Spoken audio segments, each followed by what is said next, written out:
I'm Mike Light. This last week, a group of brave parents took a difficult step of action and decided to assemble peacefully with their neighbors, children, and even moms with babies in their papoose. It was filled with joy and smiles. This group began small and grew to over 75 people on Friday. Nearly 100% of the parents at drop-off expressed their support for our mass choice plea by honking, waving, or giving the universal thumbs up. In response to this, Principal Sherpinski sent out a really concerning letter. It is filled with lies, mischaracterizations, and a disappointing attack on the parents and grandparents of our great Spreckels family. I must say, there's one area I have to agree with Principal Sherpinski in her letter that she sent out. There were, albeit very few, who engaged in profanity. It was the 1% who do not believe in choice and express this by bullying their unfounded ideology of mandates, screaming profanities out of the windows of their car, and in one case, giving the bird. And I'm not talking about Sesame Street. Now, I've known Teresa and Eric for 15 years. My wife was Teresa's student as a child, and as an adult, did her hair for over a decade. I met with Teresa last May when school had started back in person, as my family is indeed a part of the Spreckels family. They were making the kids run laps outside, forcing the kids to wear a mask over their nose.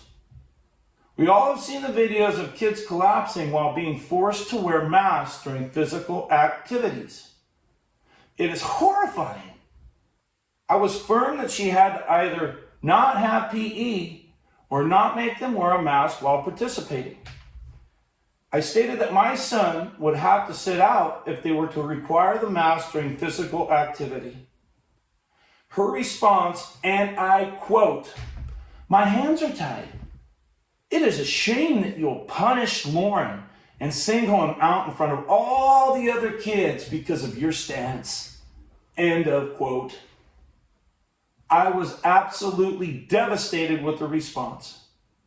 This is the ultimate definition of a bully. Needless to say, she sent an email out to all parents that there were no longer going to require masks during PE. I thought your hands were tied. Sound familiar? It is time for the lies to come to an end. There were no profanities coming from the parents on the street. No one was blocking the crosswalks. The suggestion and implication that any Spreckels family on the corner activity disregards the safety of the children is another example of negligent behavior by the leadership. Their reckless wielding of their fiduciary powers is disgusting at the least. The only sentiment coming from the parents on the corner is their disappointment in the leadership's total disregard of the majority's concerns.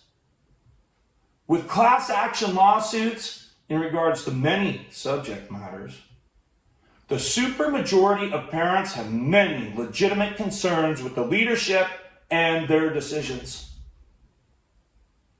Now, I challenge the leadership of Spreckels Elementary to reflect on their actions and their involvement sowing the seed of fear in our kids while they have them captive.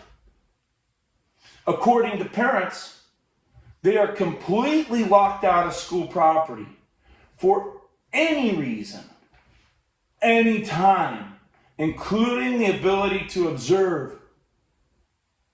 The board and administration have the absolute authority to end the mask mandate immediately, as we have seen in 2 other counties in California.